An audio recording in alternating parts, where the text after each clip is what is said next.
On commencera ce premier journal, Daniel, par l'attentat meurtrier d'hier à Hadera.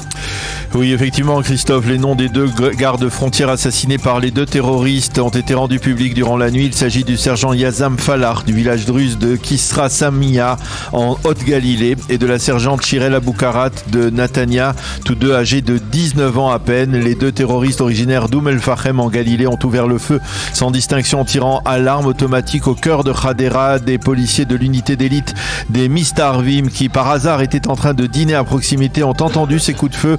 Ils sont allés au-devant des terroristes et les ont abattus. Au cours des échanges de feu, 3 gardes frontières israéliens ont été blessés et hospitalisés. L'un d'eux est dans un état sérieux. Le commandant en chef des gardes frontières, l'inspecteur-chef Amir Cohen, a affirmé hier soir que les 2 soldats qui sont morts ont combattu avec courage et ont sauvé de nombreuses vies humaines. L'intégralité de la scène effrayante de cet attentat a été filmée et diffusée bien entendu sur les réseaux sociaux. Les terroristes sont 2 cousins. Daesh a revendiqué l'attentat, ce qui est une première depuis 2017. De nombreux ministres et députés israéliens ont condamné cet attentat. Et cet attentat, Daniel, c'est le second déjà en moins d'une semaine. Et bien sûr, comme c'était le cas d'ailleurs après le premier la semaine dernière, les forces de sécurité israéliennes sont en état d'alerte. Oui, le Premier ministre Naftali Bennett va tenir ce matin des consultations sécuritaires avec les responsables du Shin Bet, de la police et même de l'armée. Hier soir, Naftali Bennett s'est rendu à Hadera. Il s'est entretenu avec les soldats de l'unité d'élite des Mistarvim qui ont neutralisé les terroristes. Il a ensuite rendu hommage à leur témérité. Toujours dans la soirée, les forces de sécurité israéliennes ont effectué plusieurs descentes dans Oum el-Fahem afin de démanteler ou de tenter de démanteler des cellules terroristes salafistes pouvant se réclamer de Daesh. Au sein de la police, l'état d'alerte a été élevé à son niveau le plus haut, à son niveau maximal, et dès ce matin, des barrages vont être déployés sur certains grands axes routiers. Au sein du Shin Bet, on envisage d'interpeller des Arabes israéliens suspectés d'activités subversives. Il faut rappeler qu'en moins d'une semaine, 2 attentats, 6 citoyens israéliens ont été tués par 3 terroristes arabes de citoyenneté également israélienne. Ouais, chiffre terrible, cet attentat qui a assombri, Daniel, le sommet du Negev, du coup passé au second plan, un sommet qui s'est ouvert hier soir par un dîner officiel. Bien entendu, l'éclat de ce sommet inédit au cœur du Negev près de la baraque où David Ben Gurion a terminé ses jours à Sde Boker a été passablement ou même sérieusement terni hier soir avec l'annonce de l'attentat. Les 4 ministres des Affaires étrangères arabes d'Égypte, du Maroc, du Bahreïn et des Émirats ont condamné cet attentat et ont présenté leurs condoléances aux familles des victimes. Le secrétaire d'État américain Anthony Blinken, qui est arrivé bien tard dans la soirée hier aussi après une visite à Mahmoud Abbas, a lui aussi condamné l'attentat. Nous sommes aux côtés de nos alliés israéliens, a dit Anthony Blinken. Yair Lapid a déclaré qu'Israël luttera contre le terrorisme sans compromis. La partie artistique du dîner dans l'enceinte de l'hôtel Kedma hier soir a été annulée en raison de l'attentat, mais le sommet se tiendra ce matin comme prévu et devrait se conclure en milieu de journée par une déclaration conjointe. Yair Lapid a également déclaré hier à propos du dossier iranien: l'Iran n'est pas le problème d'Israël, c'est le problème de l'ensemble de la communauté internationale.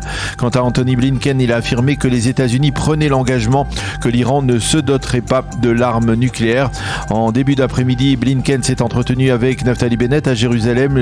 On a constaté une certaine tension lorsque le secrétaire d'État américain a vanté l'action de Benny Gantz en faveur des Palestiniens, et ce alors que Naftali Bennett avait opposé le matin même son veto à la participation de Gantz à la rencontre prévue aujourd'hui à Ramallah entre le roi Abdallah et le chef de le raïs palestinien Mahmoud Abbas.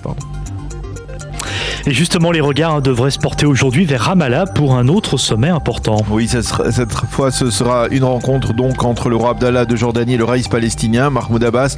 À l'ordre du jour, justement, la situation sécuritaire. Le souverain hachémite se rend à Ramallah pour demander à Abbas de tout faire pour éviter une escalade de la violence durant les festivités du Ramadan. Une requête qui s'impose donc avec plus d'acuité à la suite des 2 derniers attentats de Beersheva et de Hadera. Et revenons à Jérusalem avec la poursuite du témoignage à la barre du procès Netanyahou, du témoin à charge, Shlomo Filbert. Oui, un témoignage toujours très attendu parce qu'il pourrait être déterminant dans ce procès de l'ancien Premier ministre. La semaine dernière, Filbert a répété les propos qu'il avait tenus lors de son interrogatoire devant les enquêteurs de la police, même s'il a quelque peu atténué leur portée et nuancé leur caractère. Le parquet estime qu'il faudra encore plusieurs jours de témoignage pour que Filbert remplisse sa mission. Ensuite, ce sera le contre-interrogatoire des avocats de la défense en marge de ce procès. procès, une donnée rendue publique hier et qui peut paraître stupéfiante. Sachez qu'en Israël, seuls 2% des dossiers juridiques débattus dans les tribunaux se terminent par un non-lieu. Et donc, dans l'immense majorité des cas, ces procès se terminent par une condamnation. Merci beaucoup Daniel et on vous retrouvera avec plaisir dans 25 minutes, toujours depuis Jérusalem et les studios Kalita. Ce sera pour la revue de presse.